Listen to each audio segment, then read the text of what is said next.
Hello friends, नमस्कार। मैं doctor रघुवीर सिंह मौर्य हमारे यूट्यूब चैनल कॉलेज एजुकेशन में आप सभी का स्वागत करता हूं। अपन ब्रिटेन का संविधान पढ़ रहे हैं। नौकरशाही और दलीय व्यवस्था से रिलेटेड टॉपिक देखिए।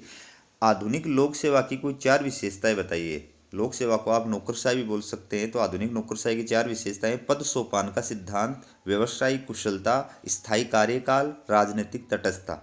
पद सोपान का मतलब हर विभाग के अंदर सीनियर अधिकारी होता है, फिर उसके नीचे जूनियर, फिर उसका जूनियर, फिर उसका जूनियर, फिर उसका जूनियर, इस प्रकार से ये पद सोपान व्यवस्था हो गई। व्यवसायिक कुशलता कि वो अपने अपने क्षेत्र के क्या होते हैं, विशेषज्ञ होते हैं। स्थायी कार्यकाल की सरकारी कर्मचारियों का कार्यकाल जो है फिक्स होता है, ठीक है। और राजनीतिक तटस्थता, राजनीतिक रूप से वो तटस्थ रहते हैं। किसी भी पार्टी की सरकार हो, उनको पार्टी बेस के आधार पर कार्य नहीं करना पड़ता है, ठीक है।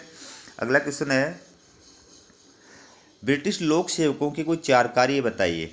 तो नीति निर्माण में मंत्रियों को सहायता देना, मंत्रियों को सलाह प्रदान करना, सरकार की नीतियों को क्रियान्वित करना और सार्वजनिक सेवाओं को निष्ठापूर्वक संपन्न करना।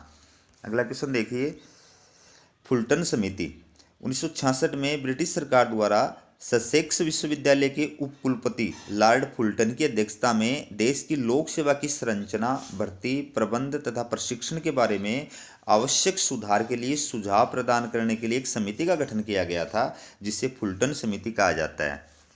तो फुलटन समिति का संबंध किससे है? ब्रिटिश लोक सेवा में सुधार से। अगला क्वेश्चन है, फुलटन समिति के द्वारा की गई दो सिफारिशें बताइए। तो पहला है सिविल सर्विस नामक विभाग की स्थापना की जाए। दूसरा है सिविल सर्विस में कर्मचारियों के व्यवसायिक कौशल को बढ़ाने की ओर विशेष ध्यान दिया जाना चाहिए। व्यवसायिक कौशल का मतलब होता है अपने कार्य का प्रशिक्षण। अगला क्वेश्चन है, व्हिटले परिषद क्या है? तो ब्रिटेन में सिविल सर्विस से संबंधित मामलों जैसे सेवा की शर्तों, वेतन निर्धारण, सेवा की क्षमता बढ़ाने तथा राज्य और कार्मिक के बीच, कार्मिक का मतलब कर्मचारी के बीच अधिकतम सहयोग की स्थापना हेतु स्थापित की गई परिषदों को व्हिटले परिषदें कहा जाता है। अगला क्वेश्चन है, ब्रिटिश सिविल सर्विस की कुछ चार विशेषताएं बताइए। तो ब्रिटिश नौकरशाही की, सिविल सर्विस बोल दो चाहे नौकरशाही बोल दो, चार विशेषताएं हैं। सिविल सर्विस का राजनीतिक दृष्टि से पूर्णतया तटस्थ होना। दूसरा रैंक क्वालिफिकेशन यानी पद वर्गीकरण या पद सोपान की प्रथा। दूसरा सिविल सर्विस कार्मिकों का अभिजात्य वर्ग से संबंधित होना। अभिजात्य वर्ग का मतलब होता है उच्च वर्ग, धनवान वर्ग, ठीक है। चौथा है सरकार तथा कर्मचारियों के बीच उत्पन्न विवादों के लिए व्हिटले परिषदों की स्थापना। अगला क्वेश्चन है, तटस्थ सिविल सेवा से क्या तात्पर्य है? तो तटस्थ सिविल सेवा से तात्पर्य है कि सिविल सेवकों को राजनीतिक दृष्टि से पूरी तरह तटस्थ और निष्पक्ष रहकर कार्य करना चाहिए। उनकी व्यक्तिगत विचारधारा और मान्यताएं चाहे जो भी हों, लेकिन उन्हें मंत्रियों के प्रति, सरकार के प्रति पूरी तरह से निष्ठावान होना चाहिए। अगला क्वेश्चन है, नौकरशाही की बढ़ती शक्ति को नवीन तानाशाही किसने कहा है? तो ब्रिटेन में नौकरशाही की बढ़ती हुई शक्ति को लॉर्ड हीवर्ट ने नवीन तानाशाही कहा है या नवीन निरंकुशता कहा है।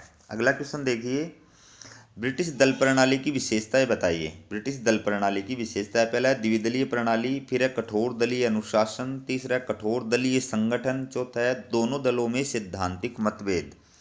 अगला क्वेश्चन देखिए, वर्तमान समय में इंग्लैंड के प्रमुख राजनीतिक दलों के नाम बताइए। तो वर्तमान समय में ब्रिटेन में तीन प्रमुख राजनीतिक दल है, कंजर्वेटिव पार्टी यानी अनुदार दल, लेबर पार्टी यानी मजदूर दल और लिबरल डेमोक्रेटिक पार्टी, ठीक है। अगला क्वेश्चन है, लिबरल डेमोक्रेटिक पार्टी, तो ये ब्रिटेन का एक प्रमुख राजनीतिक दल है जिसे ब्रिटिश राजनीति की तीसरी शक्ति कहा जा सकता है। लिबरल डेमोक्रेटिक पार्टी की स्थापना 1988 में सोशल डेमोक्रेटिक पार्टी तथा लिबरल पार्टी के विलय से हुई थी। इस पार्टी की नीतियां वही हैं जो उदार दल की यानी लिबरल पार्टी की हैं। अगला क्वेश्चन, तो दोस्तों हमारा वीडियो कैसा लगा कमेंट करके ज़रूर बताएं। अगर वीडियो पसंद आए तो ज़्यादा से ज़्यादा लाइक और शेयर करें और चैनल को सब्सक्राइब करना नहीं भूलें। हमारा वीडियो देखने के लिए आपका बहुत बहुत धन्यवाद।